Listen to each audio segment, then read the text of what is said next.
তমসা দীর্ঘশ্বাস ছাড়ল।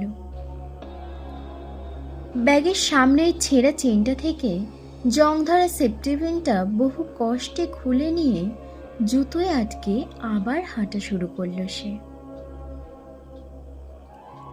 বিকেল 4:59। ঝকঝকে হলদে রঙের দ্বিতল ইমারতটার সামনে দাঁড়িয়ে টানা টানা দীর্ঘশ্বাস ফেলছে তমসা। দু চোখের মণিতে চিকচিক করছে এক মুঠো ভয়, জড়তা, হীনমন্যতা। গত 2 মাস ধরে প্রতি শুক্রবার করে ঘন্টা 2 আশ্রয়দাতা এই বাড়িটাকে ঘিরে তমসার মনে এক প্রচণ্ড শঙ্কা। গ্রামের উদার প্রকৃতির আঙিনায় বেড়ে ওঠা ছোট্ট মিশুকে মেয়েটাকে